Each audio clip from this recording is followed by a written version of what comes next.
Fats in Delhi. നിങ്ങൾക്ക് ആർക്കെങ്കിലും ഇതെന്താണെന്ന് ഗസ് ചെയ്യാൻ പറ്റുന്നുണ്ടോ? ഇതാണ് ഡൽഹി മെട്രോ. ആക്ച്വലി ഇത് ഡൽഹി മെട്രോ അല്ല, ഡൽഹി മെട്രോയുടെ സിസ്റ്റം മാപ്പാണ്.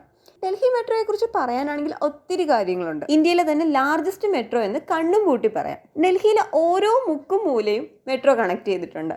ഞാനിത് തള്ളുന്നതൊന്നുമല്ല കേട്ടോ, നിങ്ങൾക്ക് നോക്കുമ്പോൾ തന്നെ മനസ്സിലാവുന്നുണ്ടാവാം. ഏകദേശമുള്ള എല്ലാ മെട്രോയുടെ സ്പീഡും 80 to 85 km/h ആണ്. ബട്ട് എയർപോർട്ട് ലൈൻ മെട്രോ മാത്രം 120 km/h സ്പീഡിലാണ് പോകുന്നത്. സ്പീഡിൻ്റെ കാര്യത്തിൽ മാത്രമല്ല, ലുക്കിൻ്റെ കാര്യത്തിലും എയർപോർട്ട് ലൈൻ മെട്രോ ബാക്കിയുള്ള മെട്രോയെക്കാളും ഒത്തിരി ഡിഫറെൻ്റ് ആണ്. സോ ഞാൻ അതിനെക്കുറിച്ചൊരു വീഡിയോ പിന്നെ ചെയ്തേക്കാവേ. ആസ് ഓൺ ഡിസംബർ 2024, 288 സ്റ്റേഷൻസും 392.448 കിലോമീറ്റേഴ്സ് ലെങ്തുമാണ് ഡൽഹി മെട്രോയ്ക്കുള്ളത്. സ്റ്റിൽ ഇതിൻ്റെ വർക്ക് കംപ്ലീറ്റ് ആയിട്ടില്ല, ഇപ്പോഴും അണ്ടർ കൺസ്ട്രക്ഷനിലാണ്. ഇനി നമ്മൾ സിസ്റ്റം മാപ്പ് നോക്കുമ്പോൾ ഇതിനകത്ത് പല കളേഴ്സിൽ ലൈൻസ് കാണാൻ കഴിയും. ഈ ലൈൻസിൻ്റെ കളേഴ്സിൻ്റെ ബേസിൽ തന്നെയാണ് ഇതിന് പേരും കൊടുത്തിട്ടുള്ളത്. ഫോർ എക്സാമ്പിൾ, നമുക്ക് യെല്ലോ ലൈൻ എടുക്കാം. യെല്ലോ ലൈൻ സ്റ്റാർട്ട് ചെയ്യുന്ന സമയ്പൂർ ബാദ്ലിയിലും അവസാനിക്കുന്ന മില്ലീനിയം സിറ്റി സെൻറ്ററിലുമാണ്. ഇതിൻ്റെ ഇടയ്ക്കുള്ള ഡോട്ടഡ് ലൈൻസ് കണ്ടോ?